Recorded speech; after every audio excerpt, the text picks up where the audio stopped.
ସମସ୍ତଙ୍କ ଘରେ ଆଲମିରା ଅଛି। ତେବେ ଆଲମିରାକୁ କେଉଁ ଦିଗରେ ରଖିଲେ ଧନ ବଢ଼େ?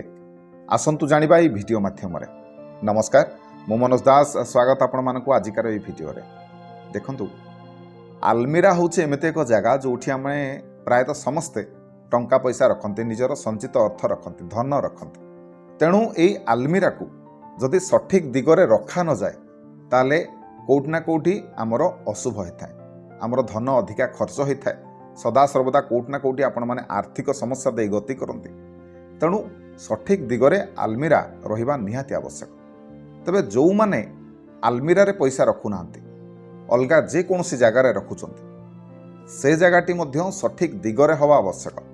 ଏମିତି ନୁହଁ କି ଆଲମିରାକୁ ଖାଲି ସଠିକ୍ ଦିଗରେ ଆପଣମାନେ ରଖିଦେଲେ କିନ୍ତୁ ଦେଖିଲା ବେଳକୁ ସେଠି ଆପଣମାନେ ଟଙ୍କା ପଇସା ରଖୁନାହାନ୍ତି, ଅଲଗା କେଉଁଠି ରଖୁଛନ୍ତି। ଯେଉଁଠି ବି ଆପଣମାନେ ଟଙ୍କା ପଇସା ରଖିବେ ତାର ଏକ ସଠିକ୍ ଦିଗ ଅଛି ବାସ୍ତୁଶାସ୍ତ୍ର ଅନୁସାରେ। ଯଦି ତାହାକୁ ଆପଣମାନେ ପାଳନ କରନ୍ତି ତାହେଲେ ସଦା ସର୍ବଦା ଆପଣଙ୍କର ଧନ ବଢ଼ିଥାଏ। ଆପଣମାନେ ଯେତିକି ରୋଜଗାର କରନ୍ତୁ କିନ୍ତୁ ସେତିକିରେ ସୁରୁଖୁରୁରେ ଆପଣମାନେ ନିଜର ଜୀବନ ବଞ୍ଚିବେ। ତେଣୁ ଭିଡ଼ିଓଟିକୁ ଆପଣମାନେ ଶେଷ ପର୍ଯ୍ୟନ୍ତ ଦେଖନ୍ତୁ। ଶେଷ ପର୍ଯ୍ୟନ୍ତ ଦେଖିଲେ ଏ ପ୍ରଶ୍ନର ଉତ୍ତର ଆପଣମାନେ ପାଇପାରିବେ ବା ସଠିକ୍ ଭାବରେ ଆପଣମାନେ ବୁଝିପାରିବେ। ତେବେ ଯେତେବେଳେ ଆଲମାରି ରଖିବା କଥା ଆସିବ, ଦିଗ କଥା ଆସିବ, ସେତେବେଳେ ବହୁତ ଜଣ ମଧ୍ୟ କହିବେ ଯେ ଉତ୍ତର ଦିଗ। ଠିକ୍ କଥା, କିନ୍ତୁ ଏଇଠି ଆଜ୍ଞା ଗୋଟେ ଛୋଟିଆ ଭୁଲ ହେଇଯାଉଛି। ମନେ ରଖନ୍ତୁ ଏ କଥାଟିକୁ। ପ୍ରାୟ ସମସ୍ତେ ଆପଣମାନେ ଜାଣିଥିବେ ଯେ ଉତ୍ତର ଦିଗ ହେଉଛି କୁବେର ଏବଂ ମହାଲକ୍ଷ୍ମୀଙ୍କର ଦିଗ। ଏ ଦିଗର ଅଧିପତି ହେଉଛନ୍ତି ସେମାନେ। ତେଣୁ ଯେତେବେଳେ ଏ ଦିଗର ସେମାନେ ଅଧିପତି, ତେଣୁ ବହୁତ ଲୋକ କହିବେ ଯେ ଉତ୍ତର ଦିଗରେ ଆଲମିରା ରଖିଲେ ଏହା ଆମ ପାଇଁ ଶୁଭଦାୟକ। କିନ୍ତୁ ଯେମିତିକି ଆପଣମାନେ ଚିତ୍ର ଦେଖୁଛନ୍ତି, ଦେଖନ୍ତୁ, ପୂର୍ବ, ପଶ୍ଚିମ, ଉତ୍ତର, ଦକ୍ଷିଣ ଏଗଲା ଆମର ଚାରୋଟି ଦିଗ। ତେବେ ଯଦି ଉତ୍ତର ଦିଗ ପଟେ, ଯେମିତି ଆପଣ ଚିତ୍ର ଦେଖୁଛନ୍ତି, ଯଦି ଉତ୍ତର ଦିଗ ପଟେ ମହାଲକ୍ଷ୍ମୀ ଏବଂ କୁବେର ରହିଲେ ତାଙ୍କର ଦୃଷ୍ଟି ଆଜ୍ଞା କେଉଁ ପଟକୁ ହେବ? ଦକ୍ଷିଣ ଦିଗକୁ ହେବ। ତେଣୁ ଯେହେତୁ ତାଙ୍କର ଦୃଷ୍ଟିଟି ଦକ୍ଷିଣ ଦିଗକୁ ପଡ଼ିବ, ତେଣୁ ତାହା ଶୁଭ ଦୃଷ୍ଟି ହେବ ଆପଣଙ୍କ ପାଇଁ। ତେବେ ଯଦି ଆପଣମାନେ ଉତ୍ତର ଦିଗରେ ଆଲମିରା ରଖିଲେ ତାହେଲେ ମହାଲକ୍ଷ୍ମୀ ଏବଂ କୁବେରଙ୍କର ଦୃଷ୍ଟି ସେଠିକି ପଡ଼ିବ କି? ପଡ଼ିବ ନାହିଁ। ତାଙ୍କର ଦୃଷ୍ଟି ଦକ୍ଷିଣକୁ ପଡ଼ିବ। ତେଣୁ ଦକ୍ଷିଣ ଦିଗରେ ଯଦି ଆପଣମାନେ ଆଲମିରା ରଖିବେ ତାହେଲେ ମହାଲକ୍ଷ୍ମୀ ଏବଂ କୁବେରଙ୍କର ଦୃଷ୍ଟି ସେଠିକି ପଡ଼ିବ। ଦେଖନ୍ତୁ, ଉତ୍ତର ଦିଗର ଅଧିପତି ହେଉଛନ୍ତି ମା ମହାଲକ୍ଷ୍ମୀ ଏବଂ କୁବେର। ତେଣୁ ସେମାନେ ସେଠି ବସିଲେ ଏବଂ ତାଙ୍କର ମୁଖ ହେଲା ଦକ୍ଷିଣ। ଦକ୍ଷିଣ ଦିଗର ଅଧିପତି ହେଲେ କିଏ? ଯମ। ତାଙ୍କର ମୁଖ ରହିଲା ଉତ୍ତରକୁ।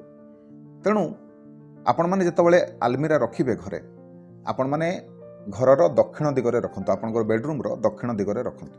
ଏବଂ ଯେତେବେଳେ ଆପଣମାନେ ଗଡରେଜ୍ ଖୋଲୁଛନ୍ତି ବା ଆଲମାରି ଖୋଲୁଛନ୍ତି, ତାର ସେଟା ଖୋଲିବ କେଉଁ ପଟକୁ? ଉତ୍ତର ଦିଗ ପଟକୁ ଖୋଲିବ। ଉତ୍ତର ଦିଗ ପଟେ କିଏ ବସିଛନ୍ତି? କୁବେର ବସିଛନ୍ତି ଏବଂ ମା ମହାଲକ୍ଷ୍ମୀ ବସିଛନ୍ତି। ତାଙ୍କର ଶୁଭ ଦୃଷ୍ଟି ଡାଇରେକ୍ଟ ପଡ଼ିବ ଆପଣଙ୍କର ଦକ୍ଷିଣ ଦିଗକୁ ବା ଆପଣଙ୍କର ଗଡରେଜକୁ। ତେଣୁ ଆପଣମାନେ ଘରର ଆପଣଙ୍କର ବେଡ଼ରୁମ୍ର ଦକ୍ଷିଣ ଦିଗରେ ଉତ୍ତର ମୁଖା କରିକି ଆପଣମାନେ ଆପଣଙ୍କର ଆଲମିରାକୁ ରଖନ୍ତୁ, ଯାହାକି ଆପଣଙ୍କ ପାଇଁ ଶୁଭ ହେବ। ବହୁତ ଜାଗାରେ କ'ଣ ହୁଏ ନା, ପ୍ରାୟତଃ ବହୁତ ଅଳ୍ପ କିଛି ଜଣ ହେଲେ ମଧ୍ୟ ଜାଣିଛନ୍ତି ଯେ ଉତ୍ତର ଦିଗ ହେଉଛି କୁବେରଙ୍କର ଦିଗ, ମା ମହାଲକ୍ଷ୍ମୀଙ୍କର ଦିଗ। ସେ ଦିଗର ଅଧିପତି ହେଉଛନ୍ତି ସେମାନେ। ତେଣୁ ପ୍ରଥମେ ଆପଣଙ୍କୁ କ'ଣ ଲାଗିବ ଯେ ଉତ୍ତର ଦିଗ ପଟେ, ତେଣୁ ଆଲମାରିକୁ ରଖିବା ଆବଶ୍ୟକ। ଏତିକିରେ ବହୁତ ଜଣ ମଧ୍ୟ ଭିଡ଼ିଓ ସ୍କିପ୍ କରିବେ ଆଉ ଜାଣିନେଲେ କି ଉତ୍ତର ଦିଗ ପଟେ ଆମକୁ ରଖିବା ଦରକାର। କିନ୍ତୁ ଏହା ଠିକ୍ ନୁହେଁ। ତେଣୁ ଭିଡ଼ିଓଟିକୁ ଆପଣଙ୍କୁ ଶେଷ ପର୍ଯ୍ୟନ୍ତ ଦେଖନ୍ତୁ। ଶେଷ ପର୍ଯ୍ୟନ୍ତ ଦେଖିଲେ ଆପଣମାନେ ଆହୁରି ବହୁତ କିଛି କଥା ମଧ୍ୟ ଜାଣିପାରିବେ।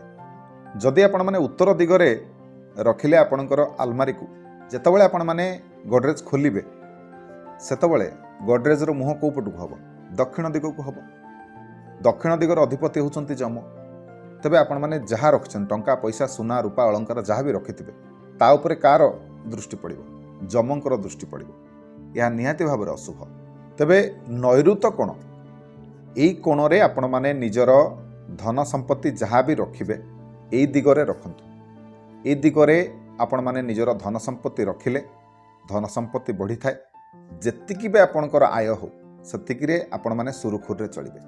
ମନେ ରଖନ୍ତୁ ଆଜ୍ଞା, ଆପଣମାନେ ଯେତେ ଅର୍ଥ ରୋଜଗାର କରନ୍ତୁ, ଯଦି ଆପଣଙ୍କର କିଛି ସଞ୍ଚୟ ହେଉନି ତାହେଲେ ସେ ଧନ ରୋଜଗାର କରିବା ବି ବୃଥା।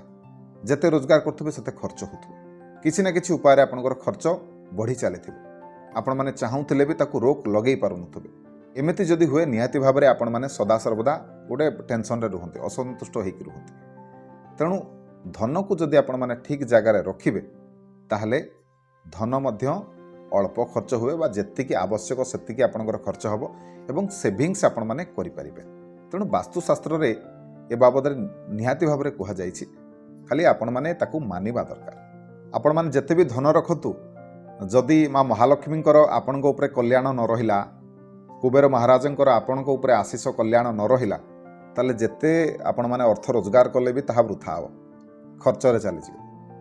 तेणु तांको शुभ दृष्टि जोठिकी पड़िबो जेमिति पड़िबो से हिसाब से जदि आपण मैंने कार्य करेंगे ताले निश्चिंत भाव में आपणकर सबुबले उन्नति हम।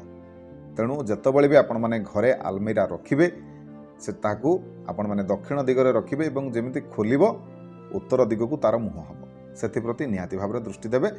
निहाती भाव में एभली कले आपणकर धन बढ़िबो जहाँ भी आपण मैंने सेविंग्स अधिकार अधिका करें आपणकर मंगल हम।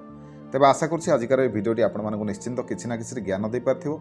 जदि भिडियो भल लगी था तेज भिडियो को लाइक करेंगे शेयर करेंगे चैनल को सब्सक्राइब करेंगे। रही जय जगन्नाथ।